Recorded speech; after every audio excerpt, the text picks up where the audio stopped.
audio issue, so I had to come back in. Okay. It's going like we done already gone through the good mornings. We didn't pass that part. Yeah, we didn't pass that part. Amazing morning, everybody. We are live, and now at least we are. This is our weekly class. We are talking about starting our very own staffing business. This is where we go and we get questions asked, answered. This is where you come to gain more clarity about your business and where you are taking your business. And hopefully my energy will go up this morning. I'm a little under the weather this morning, but definitely excited to be here and to hang out and to answer any questions that you may have. My biggest, and you can, I hope everybody, first of all, if you're watching the replay, hey, I hope everybody greets each other in the chat and online. And I didn't put the stuff out here, but I like to add my little banner here. Give me 1 second. So for me, it's really important. One of the big things, one of the reasons why I even put this class together was because I really feel like people don't set up their business appropriately. Okay. They're very quick to go out and start running the business and to start selling the business without having all the pieces in place. And so y'all get to keep me rich because y'all do that. And then you realize, oh shit, like I don't have things together. They're not the way they're supposed to be, or whatever the case may be. But you can prevent that. You know, that's one of the reasons that I'm here. You can prevent that. When I first started my staffing agency, I made a lot of mistakes. I had to figure things out the hard way. And that was pretty frustrating. It cost me a lot of money and a lot of wasted time. I, lost relationships because I didn't know what I was doing in some instances. Like a lot of things happened, and I kind of got good at this business model. I got good at understanding where things were, how they were, why they were. And when I started coaching staffing agencies, it made me 10 times better because now I get to see things from so many different perspectives. And that's one of the reasons that I built Staffingpreneurs Academy. I want y'all to be able to experience all of those perspectives in one full place. And so you're bringing not just my years of experience actually running staffing agencies and working in staffing agencies and also working in corporate America too. So I have many different perspectives, but coaching and training other people as well. And then you're here and you get to ask questions and hang out with people and do different things. And so that's what I'm all about. And that's why we do these classes every week. And so my expectation is that you all are watching the videos and that you're actually implementing the things that are there. And then you are, coming to class with your questions.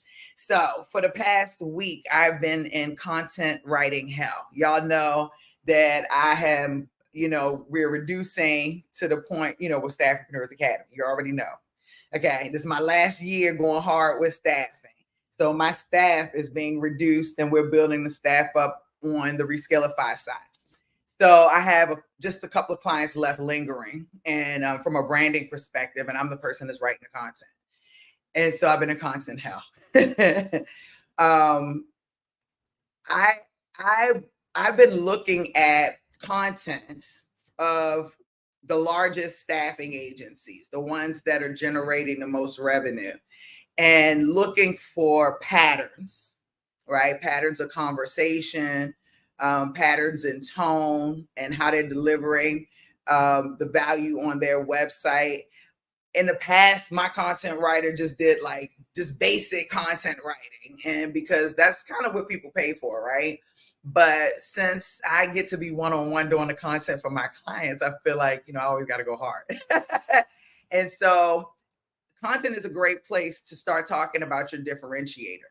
Content is a wonderful place to start talking about your differentiator, to start setting yourself apart, to start talking about how you're going to support your client base and your candidate base differently. And I'm just talking about this because I feel like when we come into this setup class, we never talk about the brand. We always talk about everything else, but I feel like we don't talk about the brand, and the brand is just as important, how you're presenting yourself.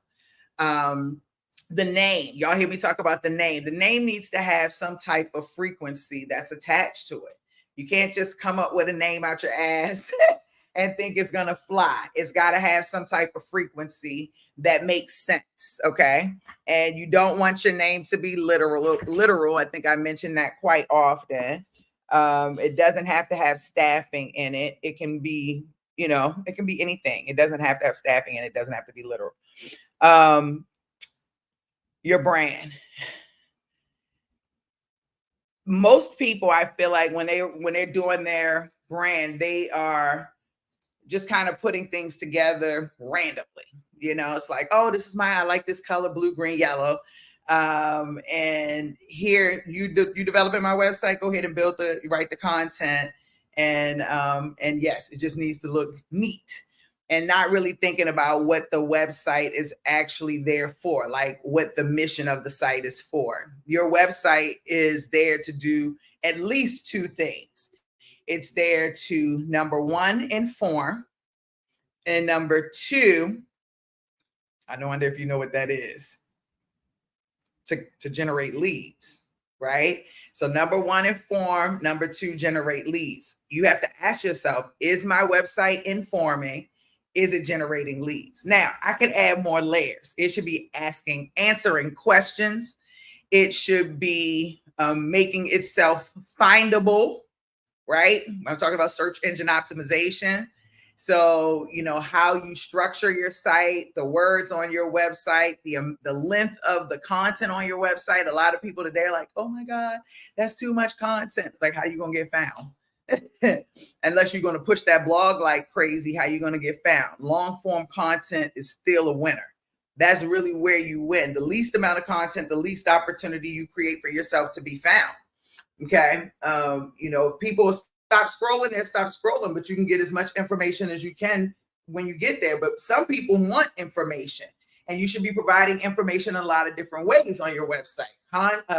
Written, right? You should have graphics. You should have video. I like infographics if it makes sense.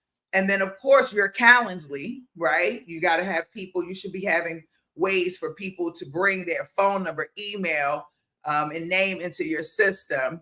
Today, we're in an AI space. So do you have a chat bot?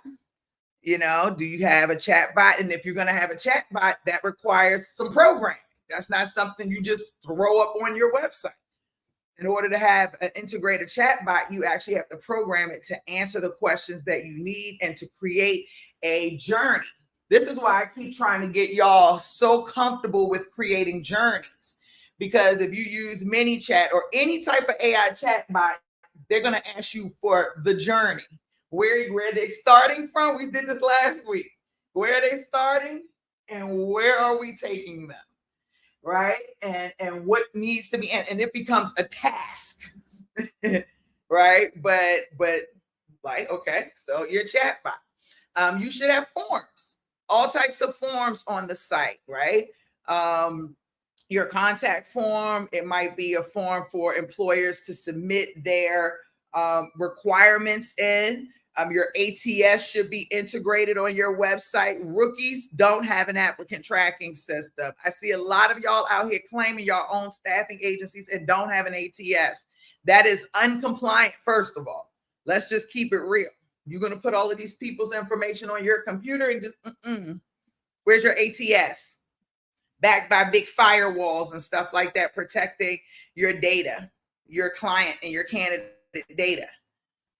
You need an applicant tracking system so that you can get people through the journey and you can see it appropriately. You need your technology. Now, and many of you didn't know this, but some of you may not, when people apply to jobs on your website, they're applying to your applicant tracking system. So when they apply and they put their resume in, you should be able to go in the back end and see what they've done. Your ATS, and I'm not promoting any applicant tracking systems, but your ATS should allow you to integrate it on your website, and it should have its own portal as well, right? So people can come through the portal and or come through the website. So that's important, right? You have to make sure your site is compliant. I think it's ADA compliant for the blind.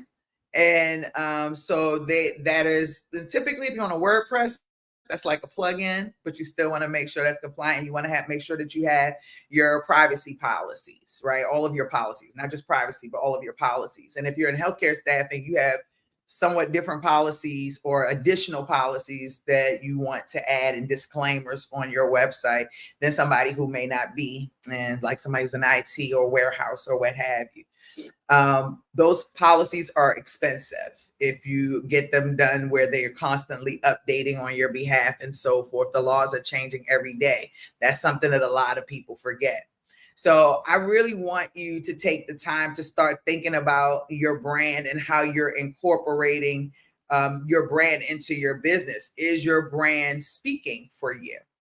Is it working on your behalf? Are you connecting with this brand and actually utilizing it to achieve your goals? One more thing I'm going to say about your brand that it can also do. You can also sell on your brand, right? You can also receive sales. So it doesn't have to be just leads. You can actually sell things through your brand.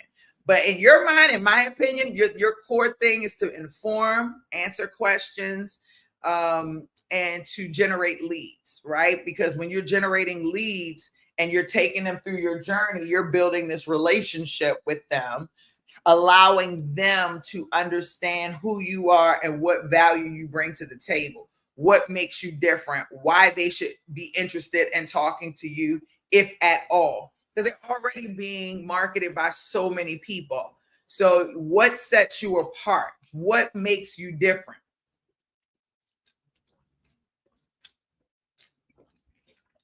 I feel like that's something that's a part of the conversation that a lot of people are having. And when you don't really know what sets you apart, you start to do what everybody else does. You start to fall right in line with everyone else because you don't have a differentiator. You don't have something that sets you apart. What sets you apart? What makes you different? Because whatever that is that makes you different, that's where you can lead in with. You lead in with that, right? You lead in with that, and you can lead in with that on a consistent basis. And now that conversation that they're hearing is not the same conversation that they just heard 1,000 times or every time.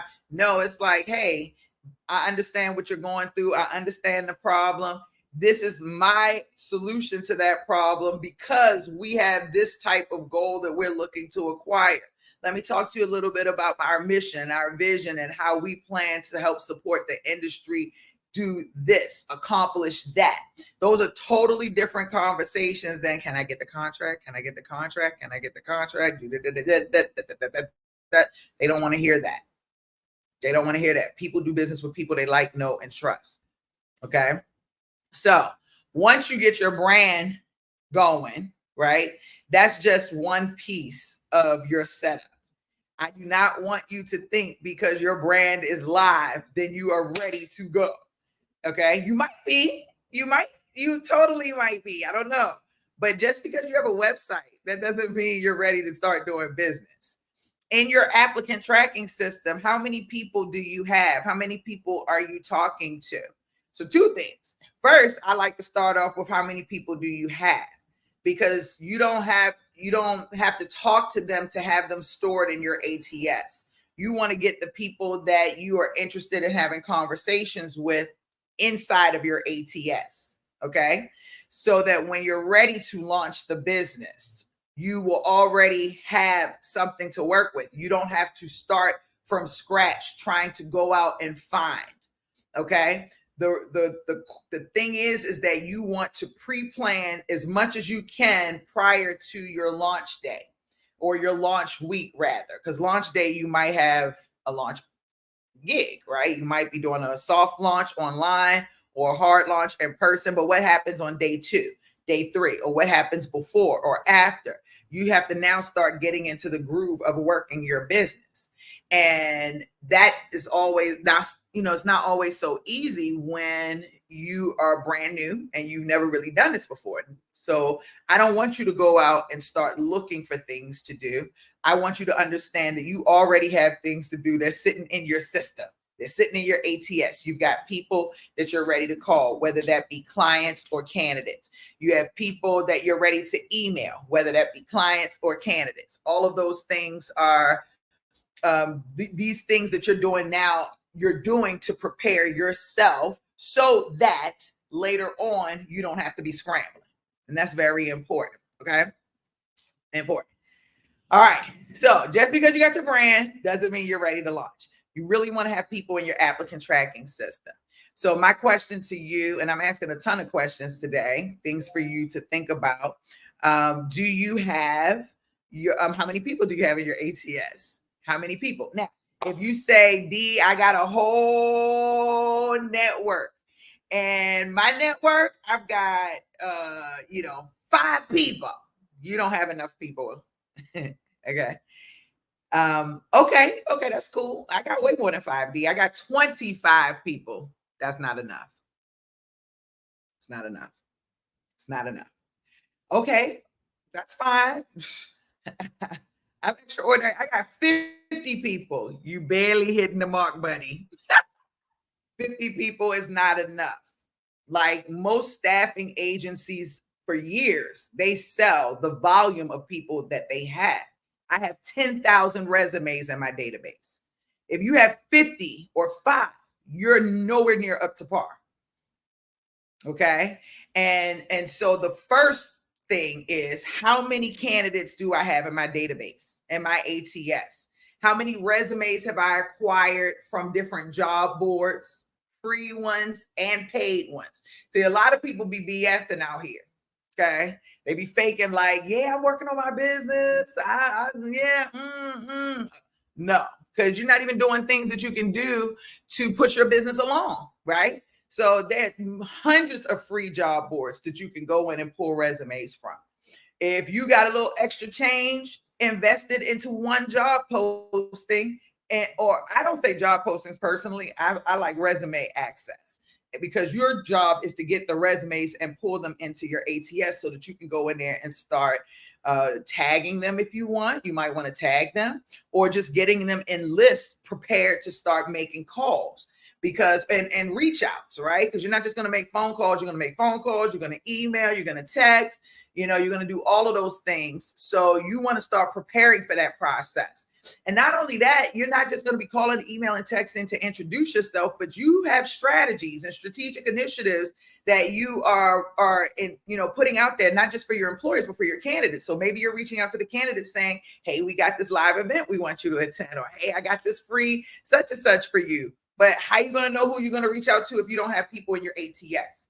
So you got to get people in your ATS. You got to get them in there. You got to get them through the free resumes, free job boards, paid job boards. You want to get them all in the system. Then you're going to go and get LinkedIn profiles. You want to get them in your system. Okay. People that you believe you want to talk to. Sometimes people wait until they actually engage with them or they connect with them. So maybe you need to be going in and connect with people that are going to be valuable to your network, both candidates and clients. I don't know. But these are things that are starting to build your ATS and your database. And I'm not talking about even having conversations with them just yet. I'm talking about how many candidates do you have in your ATS right now? What type of concerted effort are you making right now to get candidates in your ATS? Okay. Now, you also have tons of platforms today. And I'm talking about tons of platforms that give you phone number, name, email address. You can actually go in and buy lists. You can go and pull in some of those platforms. We use Seamless AI. There are tons of them out there. Contact Out, Lucia. There are hundreds of them. And basically what they do is they provide data of phone numbers, names, and email addresses. Get one of those platforms and bring people into your system so that you can do not just get them into your database, but then you can take your reach out to the next level. You can email, text, right? So you need that in itself. But beyond that, you want resumes. Beyond that, you want LinkedIn profiles. You want people in your ATS. Lots of them. Lots of them. As many as possible.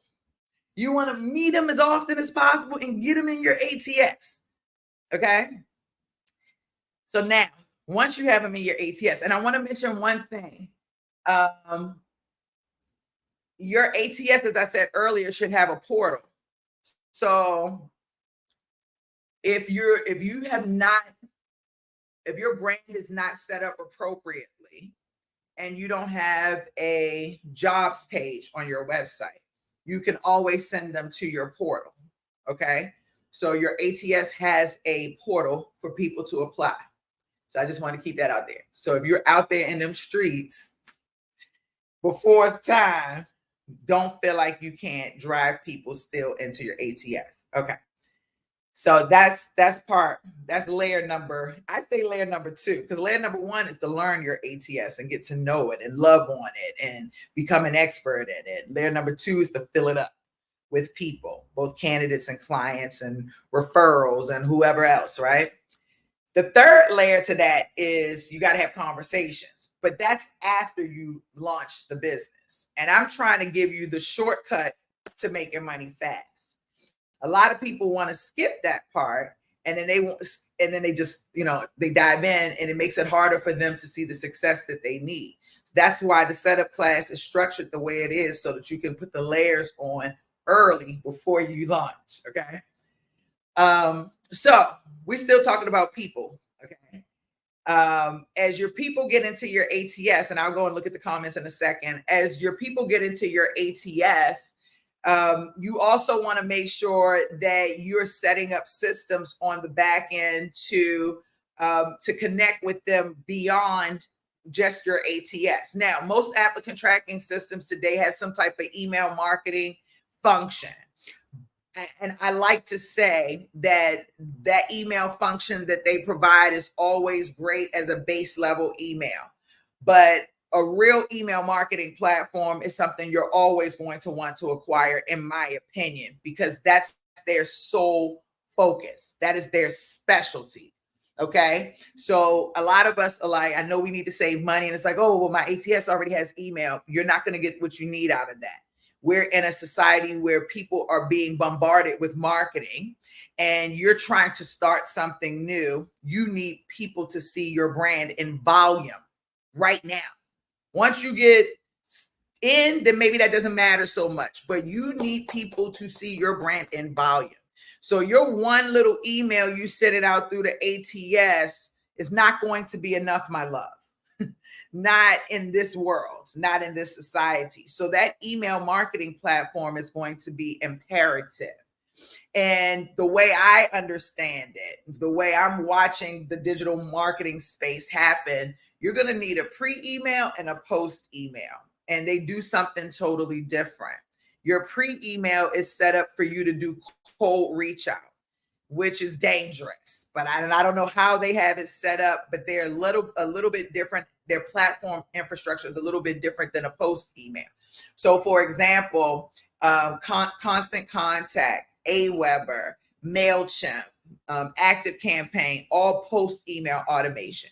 That means that someone has to give you their email address and phone number and name in order for you to send emails to them. Okay, that's post. That's why it's called post, because they're giving you information and then you're going to send them something. But the pre-email automation platform is totally different. That's like Interstellar, Limlist, Connect 365. I don't know if they've updated recently. I would even say like a Dripify. All of them are pre-email, which means that they're connecting with you and there's no relationship previously established. You're utilizing the platform to establish a relationship. Ultimately, hopefully to build the relationship, share your value, and get them in your post email automation, because now you've gotten their permission in a different type of way. I hope that made sense. But that's very important. And so with that said, knowing that, so now you should be thinking about content in a different type of way. You should be thinking, okay, so I've got emails that I'm going to be writing that's within my applicant tracking system that are kind of going to be the one-off, two-off, maybe a little bulk email, but nothing too major. And this is more conversation that I'm talking about, pipelining or actually recruiting for a role. Whereas if I also need content for pre-email automation, which is the conversations that I'm having to get them into my world permission, on a permissional status, right? So I'm showing them my value. Hey, do you know about this? Are you experiencing that? Have you heard about that? Let me talk to you about this. I'm giving this away for free, or whatever the case may be. So you've got this pre-email automation, right? And then you've got whatever it is that you're trying to give away of value, whatever content that you're giving away of value to go into that pre-email automation. So it's the email and then it's the content. Typically the content is a lead magnet. It's something free. It's a checklist. It's an ebook. It's an infographic. It's a video course. It's I don't know. It's any of those things. It's a quiz, right? It's a study. It's an invitation. It's a webinar. I can go down the list of whatever it is, but that also has to be created. And you're probably going to have more than one. This is where I get very excited, because now you can start really bringing this little journey to life, because you're saying, okay, my client starts here. They don't know anything about me. Here, I'm trying to get them to the end of the placement. How am I going to get them there? I know I'm going to call. I know I'm going to email. I know I'm going to social media. What does my email infrastructure look like? Because that's something that's totally different. This will give you volume. If you're a one-person firm or a two-person firm or a three-person firm, this will give you volume. And you need that. You need that. You need people to see you, to get to know you, the whole nine. Okay, so now you've got your emails that you're writing for you've got your ATS content. You've got your content for your pre-email automation, the emails that are going there. You've got the lead magnet content idea, whatever that is. And then now that they've given you permission, you might have post-email content, right? Thank you for attending. Hey, have you heard about this? Did you know about that?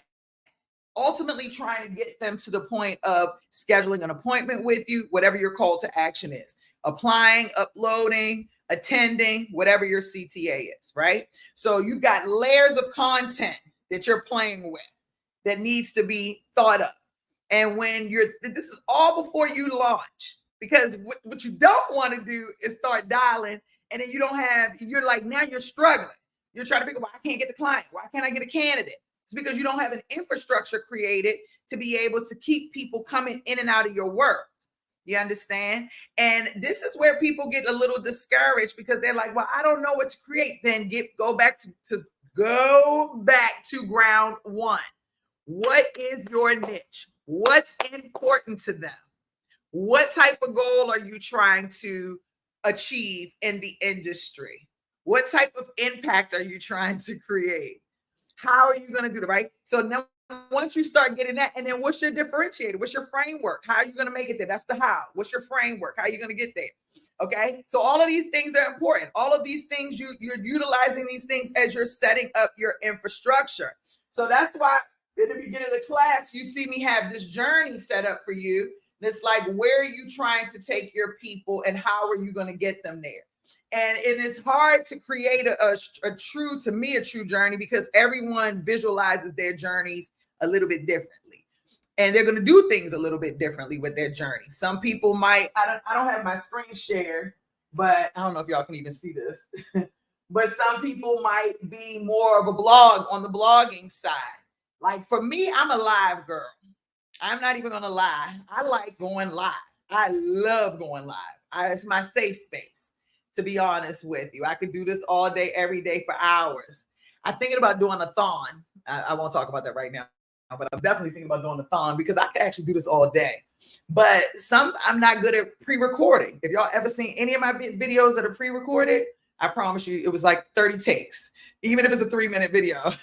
I get so nervous, but talking to y'all right now, I'm all in. So what's your specialty? Maybe it's webinars. Maybe it is, digital products. I got one client. She has become the digital product queen. Like, I feel like now every week she comes to class, she got a new digital product she created. I feel like I've really empowered her in a major type of way. everyone should become a digital product creator, in my opinion, because it is how you can generate revenue and leads at the same time. So it's really, really important. And when you start to understand how to create your lead magnets or how to create lead magnet ideas, even if you're outsourcing it and having somebody else build it for you, like you'll be able to hear conversations and you're going to say, that's a lead magnet. Okay, I think, and you'll start talking to people. You'll say, well, if I was to be able to help you with that, would you like that in a checklist form? Would you like to see that more of in an ebook? You'll start to be able to understand that you can create things like literally. Ooh, don't get me started about creation. I love creating. Okay, so you might be going in through the digital product space. Like, what's your specialty? You got to figure out what your specialty is. Maybe for some of you, it's live events. I do great with live events as well. I don't know about you. Right? Some people, like, for example, I have another client, husband and wife.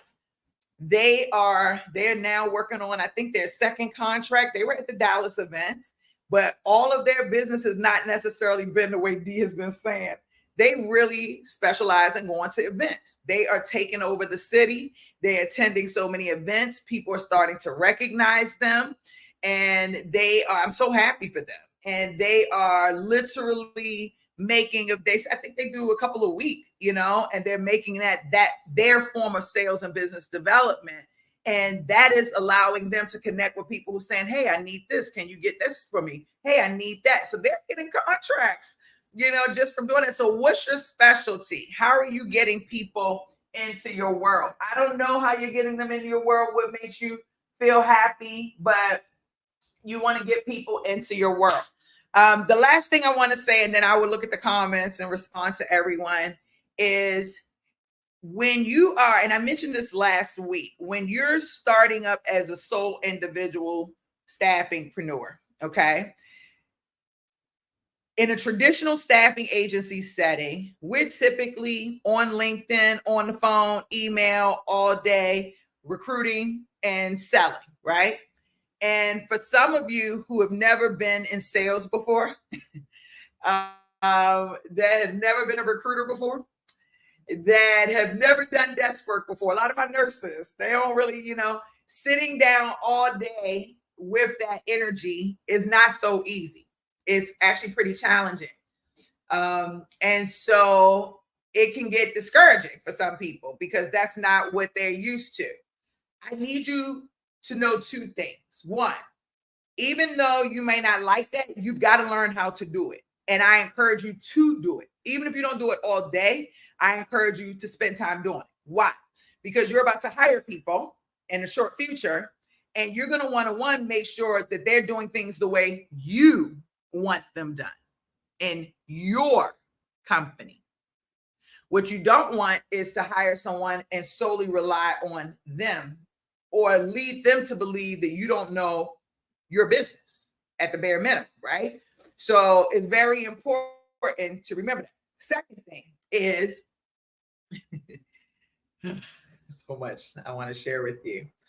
The second thing is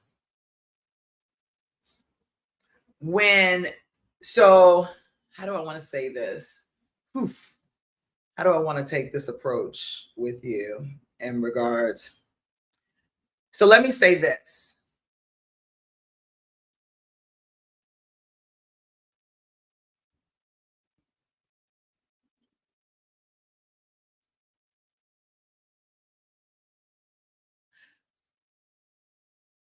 You want to make sure that these people that you're bringing into the system, right? I don't know how I want to, I have like 60 different ways that I want to share this with you. And I think maybe I should take it to a totally different angle. I don't want to put too much on you right now. Maybe should I keep going? Is this helpful? Dr. Rice, is this helpful? Hey, Arnell, is this helpful? It is indeed. Dr. I've never seen you lost for words. Yeah, what? Never, Dr. Castle. Just say I'm like, what's happening it's like right she's now? trying to put it in a different way. Just say what you gotta I say. I'm like, what's happening right now? I definitely start like, no, I'm going hard. Like I might need to pull back a little bit. Then I start You're thinking, just fine. maybe I should change. Go ahead. Maybe I should change the direction. let me ask this. Let me switch directions for a second, and then maybe I'll come back to that. And this is open for anyone that's on the line. Based on what I've said so far, what are you missing? What did you understand, and what do you feel like you're missing?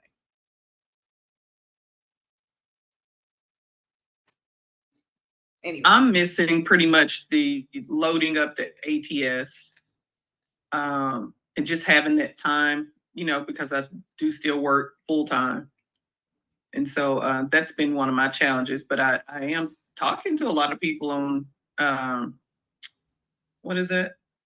I lost not Indeed, LinkedIn, but I'm having that issue loading the ATS and just getting, some other things in place as well. And it's taking more time. I'll put it like that. And I was going to say, also, and I'm glad you mentioned that too, because now I'm really glad you mentioned that. Those conversations that you're having in LinkedIn, you really do want to bring them into your ATS too, beyond just bringing the data, the people and the data in, right? Okay. So because the more people you can track in your ATS, don't use LinkedIn as your ATS. I guess that's what I'm saying. First of all, that's their platform. So if they decide to shut off today, you would be ass out, right? So okay. Don't rely on them as your ATS. You're pulling that data. As soon as you start having a conversation with for some people in some agencies, the moment somebody connects, they immediately get them into the ATS. Some people, they put them in before they connect because they say, I don't care whether they connect with me on LinkedIn or not, I'm still going to generate a relationship with them. At the bare minimum, the moment y'all start that conversation, you want to start pulling that content over into your ATS and allowing your ATS to keep a log of what's happening for a number of reasons. You already know one of them, you want to have a vacation one day. And if you want to have a vacation, somebody else isn't going to be in your LinkedIn account. They're not going to be able to see, right? But if they end up having a conversation, they'll already be able to look in the ATS and will know that you've already had conversations with them and that you already have an established relationship. And then they can see what that is. And then they can pick up from where you left off, which really, whether you're on vacation or not, should be able to happen as you continue to grow your team. And I need you all to be thinking about, and that's where I was really going, because I know it's a little overwhelming for people to think I'm just by myself, I'm just starting out, but I really need you to be thinking about building this business for your team. Your team is going to be doing the work. You're not going to do the work. In the beginning, you're going to start the work. You're starting the process. You're putting the energy in, but you're only doing it now for this moment in time so that you'll understand your business model. You'll understand how to manage your team appropriately until you grow large enough to where you find somebody that you can bring on that has the maturity, experience, or whatever to help take the company to the next level. Also, the people that you hire in the beginning, and I'm going to, again, too ahead of myself, they're going to look different at different phases of your business. So I don't want to say don't marry them, but I'm just saying they're going to look different. Like the people who are going to help you from 0 to $1 million are going to look different from 1 to 5 million. That's going to look different from 5 to 10 million. Like your company is going to constantly grow and evolve. And so, so important right now, start creating that infrastructure. I don't want to get too far, and that's where I was going. That's why y'all saw me lost for words, because I'm taking them all the way into ownership mode. That's where you scale when you start bringing people in. I don't want to scare you if you're in the setup phase and you haven't done, and I'm not just talking to you, Dr. Cass, I'm talking to everybody, and you haven't done like the key things in order to prepare you to launch. But I think there's a part of me that feels very passionate about making sure that you understand that you are building this business as a sole person to scale. So the things that you're doing now are literally to prepare for your team. So everything that you're doing, you should be thinking, oh, my such and such is going to be doing this. My such and such is going to be doing that. Oh, I want to make sure I write this process down because such and such is going to handle that. And I think most of you are not building your business like that. That's why in the beginning, when we did class, I had y'all go back and do that org chart, right? Because I need you to start visualizing your company totally different. Who are the people that are going to be working in there? And as you're putting the pieces together, who does this belong to? And do you have the standard operating procedures? That's why I had y'all put your job descriptions together and your job postings. Is it starting to come together a little bit? Fingers crossed. Fingers crossed. It is. Okay. Absolutely. Okay. Because it is a system. Everything works together. It's definitely a system. So that's important. Okay. I'm going to go backwards a little bit and then I'll go forward. I'll go back forward. Dr. Castle, did you want to answer? I'm sorry, not Dr. Castle, Dr. Rice. Did you want to answer? Did you want to respond? No. I think you're pretty far along. You're doing great. Yeah, you are doing great. I mean, I do have most of the things that you said set up, but that's because of the package that I have. Yeah. You know. Yeah. On my end, it's still about, lead magnets. Yes, lead magnets, and not being afraid to go out and cold call and speak to the clients, because I do notice that my calls and connections are kind of slowly drying up. So what does that I've mean? talked to people like 2 or 3 times. So now the new conversations have to start. So I think that's going to be the cold call aspect of it. So I just have to start getting on the phone with people, but I want to get the lead magnets out so I can have something to offer them. Okay, I like this conversation because this is the way to make the money. This is how you make the money. So the lead magnets I feel like are very important because they cover the broad strain of things, right? The market gets to see you from a broader perspective. Your phone calls. I want to go back to something you said. I think it's very interesting. You said that they're kind of drying up. What does that mean exactly before I respond? That means that people, I was really doing a lot of wonderful connections, and my Calendly was full. Mm-hmm. People was really open to getting on phone calls, and that's not happening anymore, even though the automations are occurring. It's not that people are not really open to getting on the Calendly and having those conversations. Yeah, that's not going to be something that's going to be easy. Right. That's not easy because that's somebody's time. Mm-hmm. Right.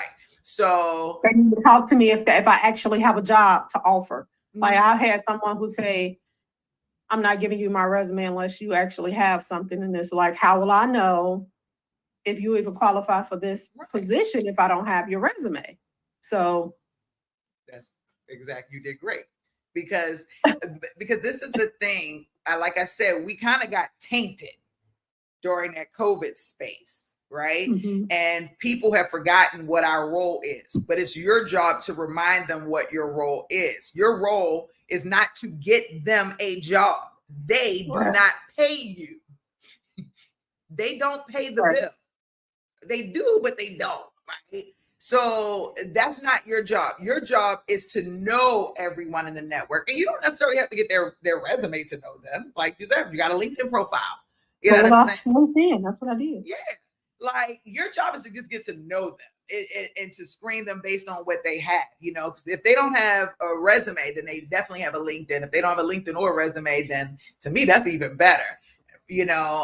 Because now that's somebody who's not on the market that other people don't have the ability to submit. That's now, I consider them will probably be my candidate, right?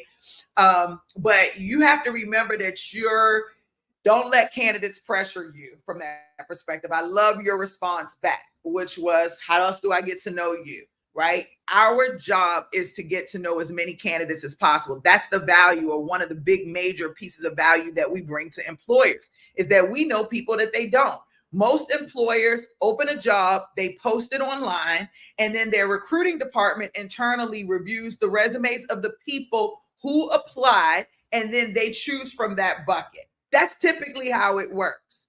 That's a very small pool of people. And typically those people, now y'all know, like I know, when I post a job, it can be a IT job and the janitor will apply. It could be a nurse job and the airline pilot will apply. Like, what are you doing? You know? So you that now that recruiter's going through and half of them resumes ain't even good. So that's how they end up like, okay, I'm open to an outside person. So your job is not to know the same people that they know. That ain't your job. They already got that covered. So that's why posting the job is not valuable from that perspective, right? Your job is to know people that they don't know. And you having a niche, you being able to say, I know these amount of group of people that all have this same similar skill set. Now you have an advantage that that recruiter internally in that company does not. That recruiter is subjecting themselves typically to only who is applying. Maybe if they went to the job fair, depending on the niche. But you know the market. This is what I'm telling you. You want to make money? You know the market. So you have to remember your role is to know everybody. Who do you know? You should be going ham when you talk to somebody. It's like, who else do you know? Who's great? I'd give me 3 people that are great. Put on an online event. Bring them to our online event. I'm trying to get y'all comfortable with creating. Comfortable with creating. If you shy about cold calling, find another way to cold call without cold calling. Hey, I'm reaching out to you because I'm doing this dope event. That's how I talk. You already know. I really want you to come to the event and bring 3 people. Three people that are just like you, just as amazing. Don't bring no, slackers. Only the best. Now you got 3 additional people plus your person. 5 people do that. You're now expanding your market and you're touching people that internal recruiter would never touch. So you've got to deprogram people about who you are and what your purpose is. My purpose is to get to know you because I'm in touch with employers who you would never connect with. You will never see all of the opportunities that I will have access to or that I have access to. Either or, right? And so I need to get to know everybody in the industry because as things are coming to me, I want to be able to call you with things that make sense. I want to be able to call you with things that match your vibe. I'm not going to just be calling you and spamming you on some random stuff. So you did good. Let them know. Yes, let them know. And don't give up. They don't want to call them a week later. Call them 2 weeks later. Call them 3 weeks later. Hey, I just want to see if you're in a different space right now. I just want to have a conversation with you. It's not going to cost you anything but 3 minutes of time. And I'll even cash app you $4 for some Starbucks coffee. All right. I just want to get to know you. There's no strings attached. I'm not trying to. And so you kind of gotta, it's not an easy thing. When you said people were getting on your calendar like that, I was like, oh, she's blessed. But that was all the energy you were projecting. Don't let that energy die. That was the energy you were projecting. Don't let that energy die. Don't let that die. Okay? Not let that die. Keep it going. Because you can control that more than you know. That's awesome. Marnell, have you gotten it together? I know you was thinking about how you wanted to do things, with your international stuff or what have you. Have you started figuring out how you want to make that work? I don't know if she's at work. I know she's texting me, so she might be at work. I'm just throwing it out. Hey, Kathleen, how you feeling? I'm awesome. It's almost 6 a.m. in Hawaii. So yeah, I'm okay. I'm all loud, got everybody fired up over there. No, it's okay. It's good. Are you able to get through some of the courses in your academy? Well, the crazy thing is I'm working as the director of nursing here. So I have only 5 seconds a day to take a deep breath because I'm scrambling to find staff to cover my unit. That's all I do all day. So I'm frustrated. The crazy thing is if I could be on the other end, because I see the opportunity. So it's crazy because if I could just have staff, I need staff. Yeah. So we need to, okay, few things. Yes, you got to find time in your schedule to lay your foundation down. Yeah, I only have 3 weeks. Okay. My situation is crazy. So I'm on a contract as a director here, Okay. right? Mhm. So I only have 3 weeks left, and then they already know I'm starting my business. They're going to use me. So That's amazing. I've got a perfect situation, Oh, right? I'm great. So I've just got to finish my contract. So then I'm going to be on the other end, and I'm going to help them, and it's a great thing. So I have 3 more weeks, and then I'm going to be just, gates open, and yeah. And Great. Kathleen, what I love, so did they hire somebody full time for your role? Yes, he's Okay. coming in from Alabama. He's going to be here in a week. Were you the one that hired him? Did you find him? No, No, okay. luckily, yeah, I was going to do that. Yeah, Yeah. I wasn't going to do that. That was my first goal, but there is another director spot. So my goal is to maybe find the other director, because that would be an Yes. easy thing to do. Yes. Yes. Yes. That was great to say. And listen, you are really solidifying everything that I've been teaching everybody. I'm gonna tell you why. Because now I'm giving away stuff and I'm live. I probably shouldn't be giving this away, but in my model, I tell people to take the top down model. And because it's easy, Kathleen, come on, you see the vision, baby. I can see it. I know. But that makes so much sense. And I like that they are able to see that you came in, that you're on contract. So now that some people probably couldn't fathom the idea of a director being on contract. In our world, that's typically interim executive search. When you have a director or hire on contract, that's typically interim executive search. And so that's kind of where she is. That's whoever placed her in an interim executive search kind of model. And I ripped my shirt. Oh man. Oh, it's my favorite dress. Oh, no. And then, so yes, so that piece, I keep losing my train of thought. Because my brain is going everywhere so fast, too fast. So that the top down, so that piece, and then the director that you're talking about, the other role, that would be an executive search position, right? You filling that role, and you having that position in place will allow you the relationship to make sure that you keep your contract in there. So when you open this business, I want to make sure that in addition your services, in addition to your standard services, you want to add executive search and interim executive search to your business model. Okay. Yeah. I'm going to work top down. I mean, I'm even putting in CNAs here. I can't even tell you like what they're so desperate for people here. And you would think people would want to come work in Hawaii, but I just want to tell people not to give up. I mean, it's crazy. Director of nursing are looking for people. If you have someone, just go to the director of nursing. Just want to say that they would need people. I tell them all the Girl, we time. need to talk. I tell them all the time.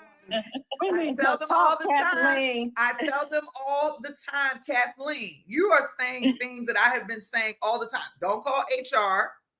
No, go directly to the deep. Kathleen, you making me so happy right now. You're getting me so fired up right now, like in real life. Come to me with a coffee mug and a Post-it and a pen and say, I got you a nurse. I got you a nurse's aide, and I've got her ready to go. And I will talk to you. I'm trying to tell you. So she's on the point. Now I'm going to tell you someplace else that has a hard time staffing similarly to Hawaii, and that is Alaska. So they also have a hard time getting nurses to go there, right? And so I kind of understand that energy. So you're bringing people in on a travel basis, or are you only going to hire people who are in Hawaii? I'm going to do both. You have to do both. That's how you're going to fill those roles. That's how you're going to fill those roles. Yeah, because as a director here, I'd rather do the per diem, the local, because it's cheaper, right? Yeah. So it costs me less, but I need both right now. Yeah. Yeah. Just kind of like having a balance, right? A balance, Right. a balance of two. So The last minute, yeah. I can't wait till you get the foundation down, because once you get into the run it class, that's when we start talking about like how you're going to go and what strategies you're going to use to go and get your candidates. And we talk about it a little bit here for sure, but we start getting into the nitty gritty in that run it class. So I'm excited for you to get there, but I want you to lay your foundation out first. We already know you got this facility. This is your first of many, right? You're going to have many, many, many, many more. And I think that you are the salesperson in this particular instance, from the perspective of you could take many interim executive search contracts and infiltrate. Right. Just saying. Just saying. Just saying, you know, I've got a staffingpreneur. She connected with one DON. The lady fell in love with her, gave her the contract. 2 months later, 3 months later, the lady quit, went to another facility, called my staffingpreneur, put her in that contract. Now she's in 2 facilities. She ain't do no sales. She in 2 facilities. The lady left that facility, went to another one, called her again. So she got 3 facilities off of that one DON. Yeah. Off of that one DON. And so it is very, the people do business with people they like, know, and trust. And Kathleen, you just spilled some real tea today on this call, but I'm going to piggyback on that just a little bit, because I had a gentleman that was in my LA workshop, I think, and he kept saying he was having a hard time finding clients. I said, why are you not just reaching out directly to the such and such with your nurses and say, hey, I got such and such ready to start today, the credential ready today. And you know, he's like, I didn't even think of that. I'm like, just reach out if you got what they want. You know, he's like, well, what if they say? I stop thinking about what people are going to say. Focus on what your goal is and handle what they're going to say as it comes along. And but sometimes fear will cripple you. So it's very important. Come on now. Kathleen got me fired up today now. I had a quick question about contract verbiage. Is both short-term, local, and travel nursing considered per diem? Short-term local is not per diem. Well, so per diem is kind of 2 ways. It's set up in 2 ways, right? So kind of yes, what you say. So per diem from a travel perspective is when you have gone a distance and you get a stipend kind of for traveling and going this distance. That is, the stipend is considered a per diem. Okay. So that's one layer of it. But then you also have like the PRN per diem kind of thing, which means also per day. And that's what you typically see like in nursing homes, LTech, or what have you. And yes, that could be short-term local, but they don't necessarily get a per diem or stipend from the government. So it's two different avenues, if that makes sense. So just to make sure I understand, so the PRN is basically the short term, hey, I need somebody here tomorrow, but they don't get, it's also per diem, but they just don't get the travel expenses Right. covered. That's exactly right. Now, if they go a certain mileage, then they can get the per diem. So because per diem means per day.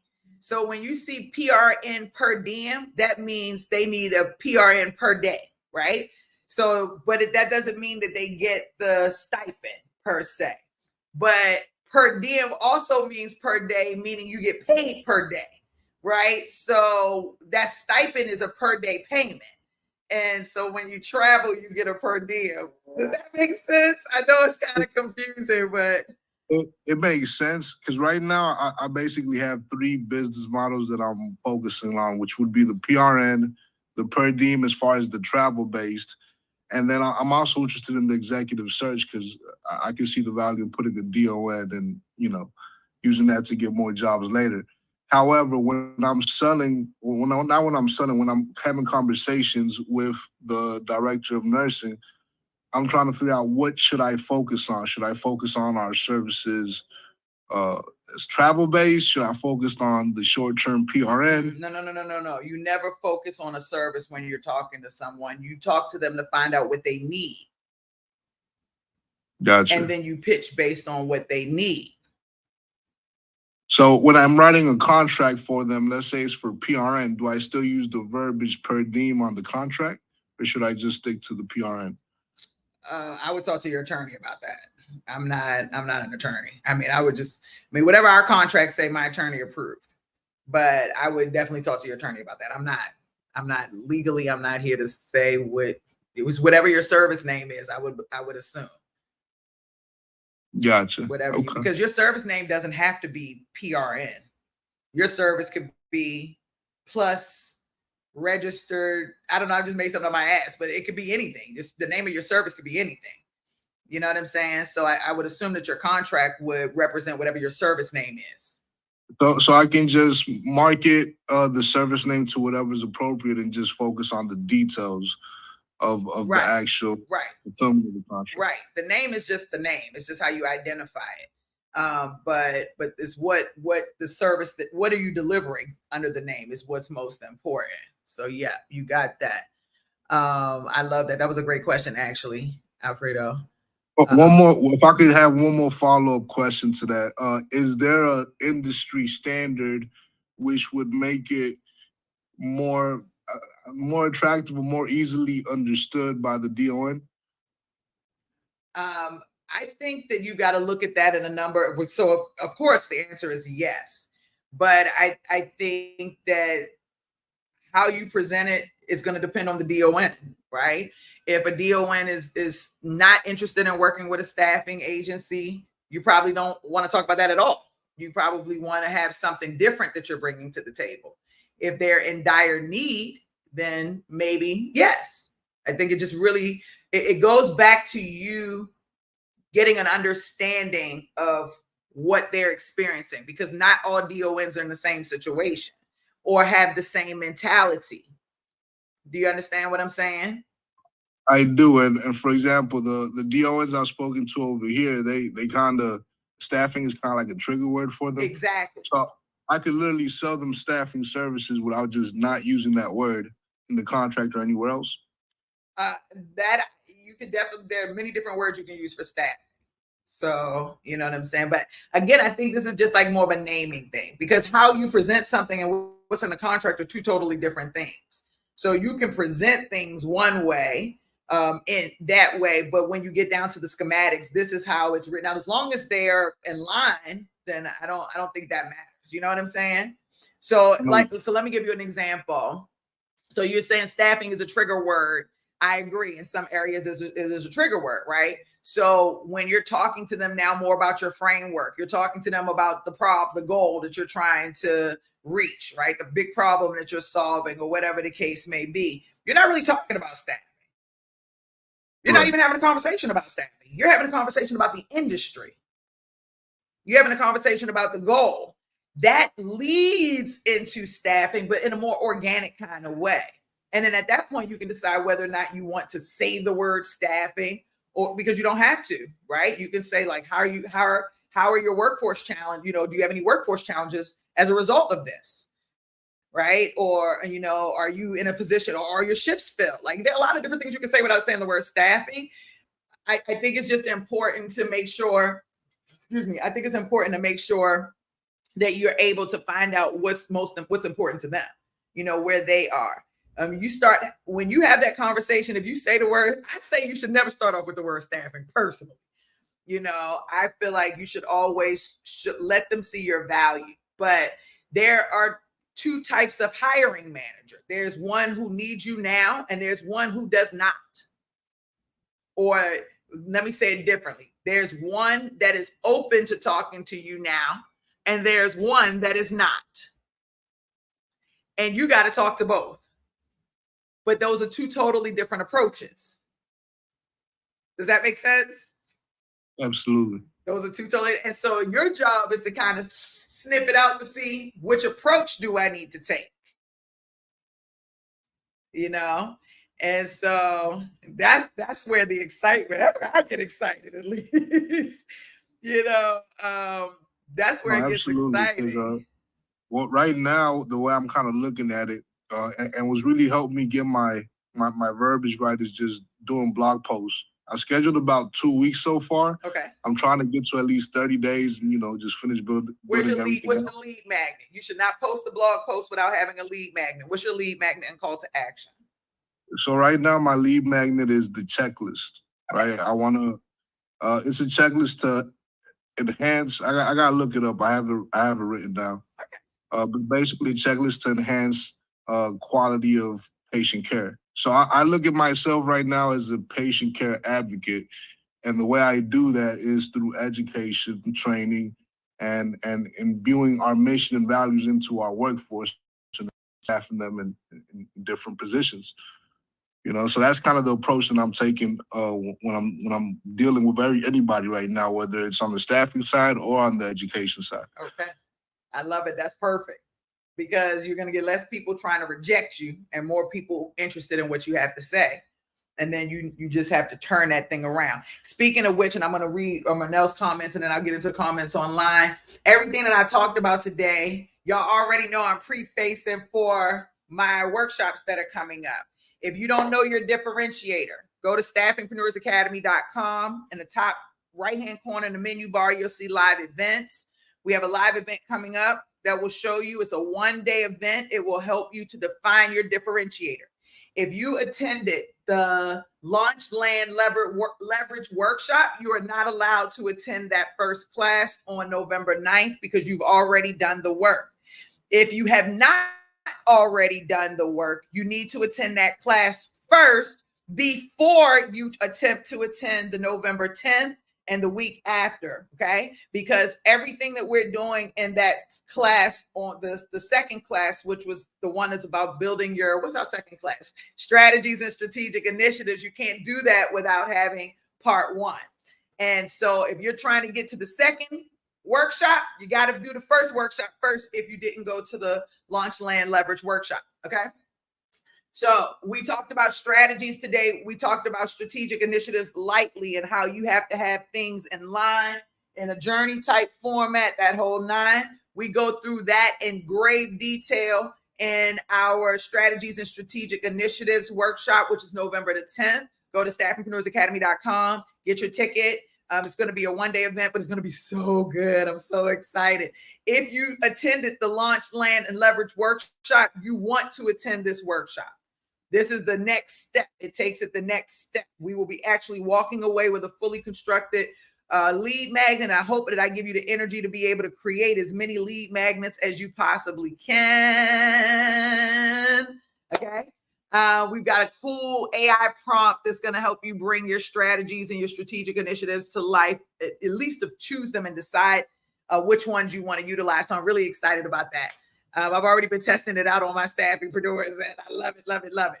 The third thing is we have a workshop that's a 2-day workshop. So y'all know that one's going to be fire, because y'all know if I say I need time, I'm going to be sitting in with it. But that one is part 3, which is, okay, now that I've got my differentiator, my foundation laid out, I know what strategies and strategic initiatives that I'm going to implement. How do I turn those conversations into conversations where, 1, I'm connecting with them, and 2, where I'm converting them into appointments on my calendar regarding staffing, right?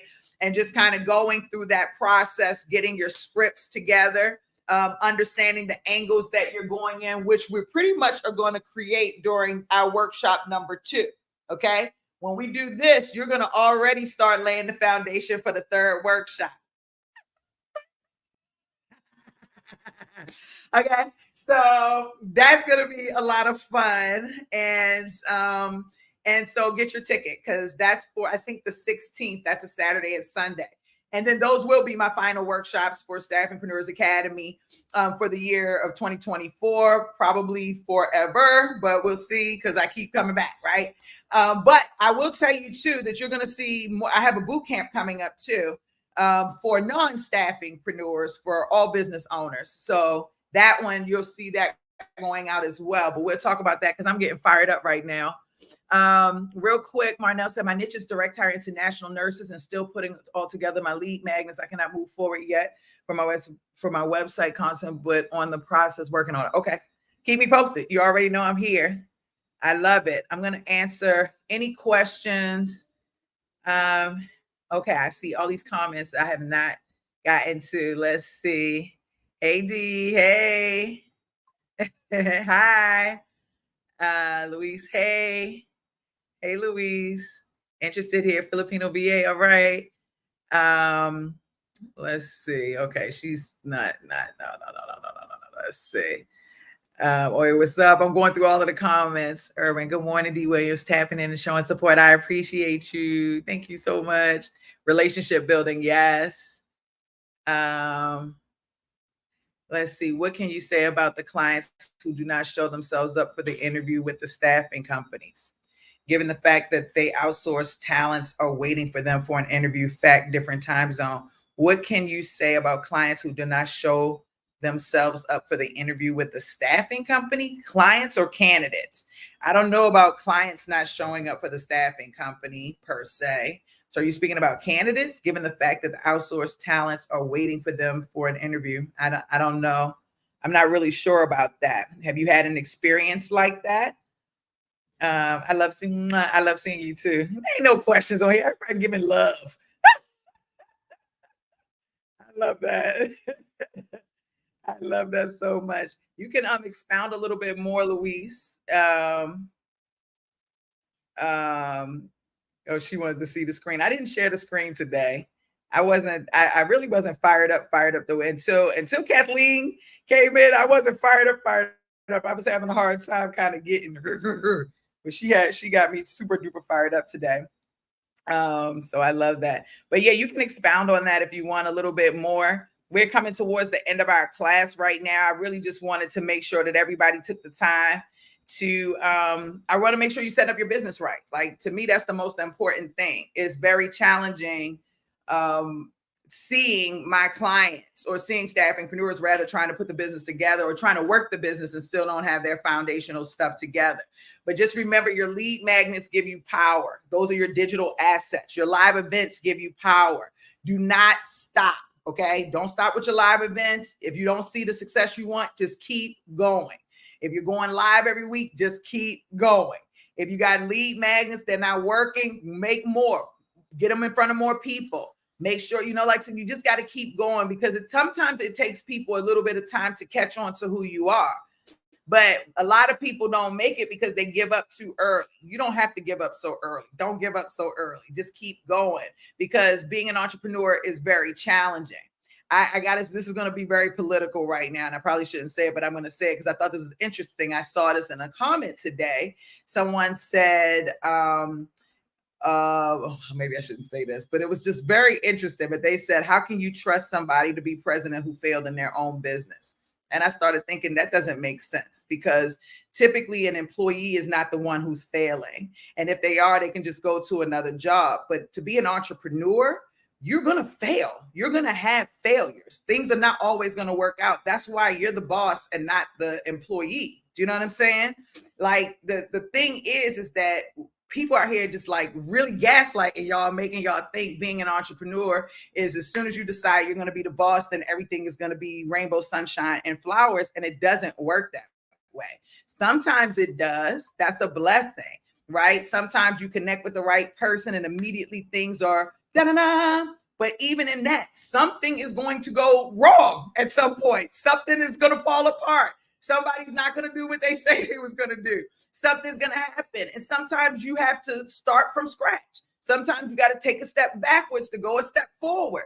Like, I feel like even with Staffingpreneurs Academy, I've been doing this for so long. I feel like the things I experienced this year was like, girl, it's not even you no more. Why are you staying here? So sometimes things have to go a different direction in order for you to get there. That doesn't make that person a failure. That actually makes them a success. People who don't experience failure are the ones who are weak.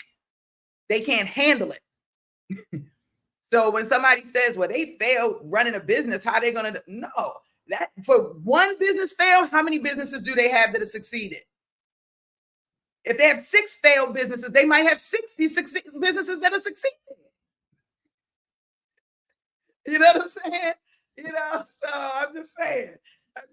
So our job is not supposed to per se be easy. Sometimes we get caught up like, no, you're starting a business. You're an entrepreneur. You're a risk taker. Things are gonna fuck up. Like, that's a part of being in business. If you want to take it easy, if you don't want to experience those things, continue to work for someone else. Continue to work for someone else. But if you're serious about this business, be prepared.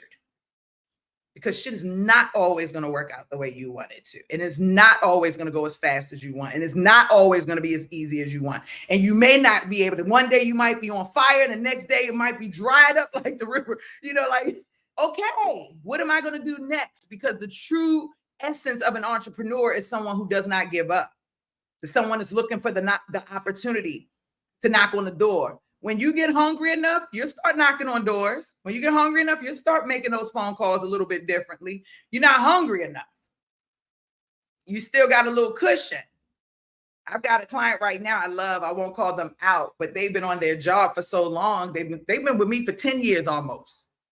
10 years almost, and still ain't started their staffing business because they got a day job. And they're so comfortable in their day job that they can't get their business off the ground. They're so comfortable in their day job, they can't get there. They know my program by heart. If I really wanted to have them teach it, they probably could. Not because they've achieved it or experienced it, but because they've been with me for so long, but they're afraid to let go. They're afraid to let go. And if they're watching this, they know exactly who they are. And I've had this conversation with them. I won't say who it is, but and so you got to be hungry about it. I'm no less brown, but I understand the concept. You got to want it. That means you got to get up out your seat.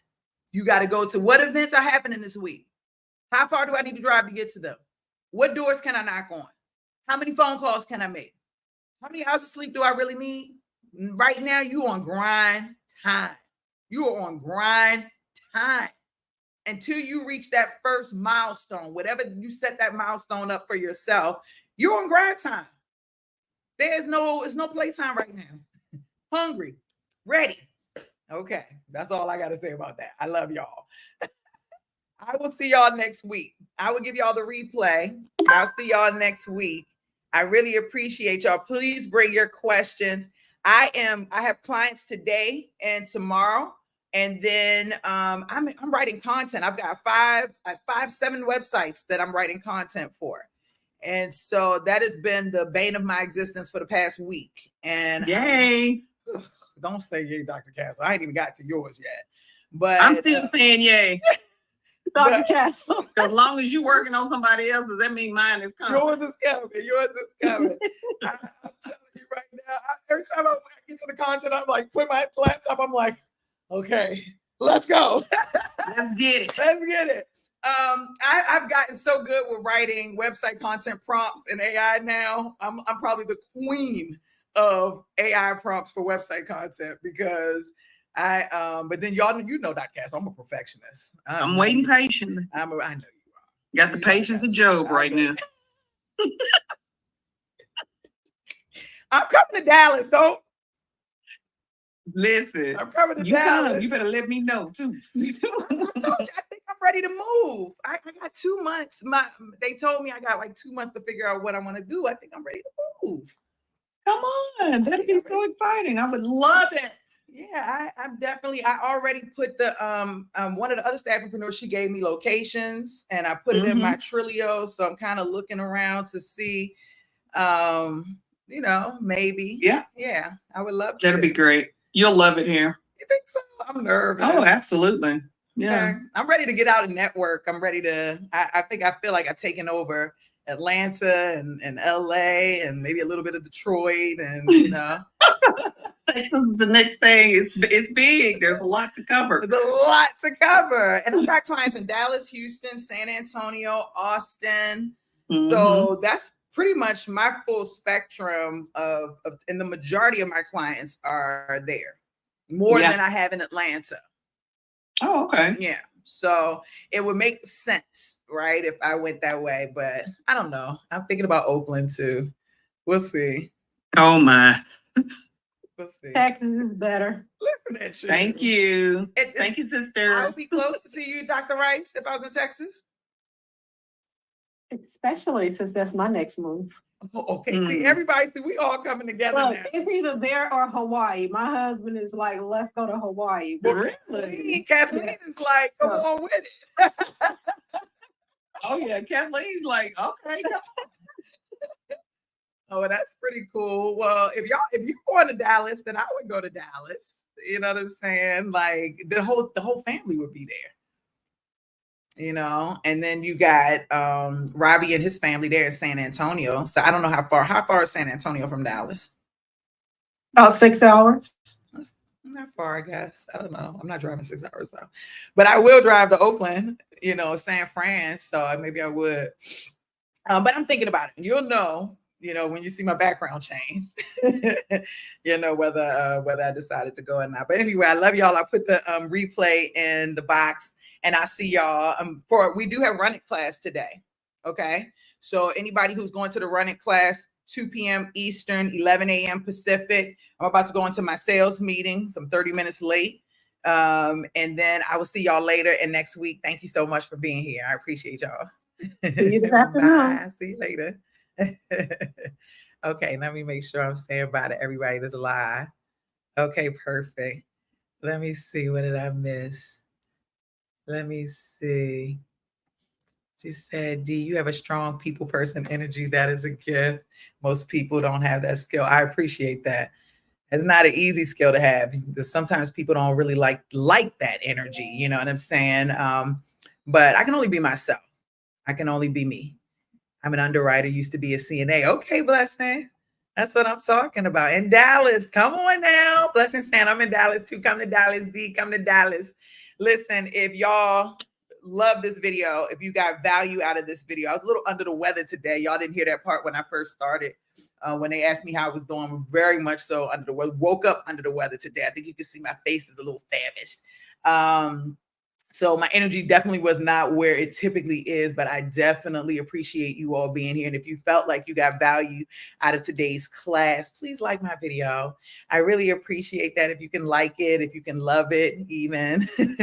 If you're watching on YouTube, please subscribe to my channel. I actually, you know, we're working on 20,000 subscribers, which is pretty dope in my opinion, because who wants to listen to staffing about staffing? But 20,000 subscribers, which is great. We are at now 2.1 million views. So we had over 1 million views in the last month and a half on my channel, which is crazy.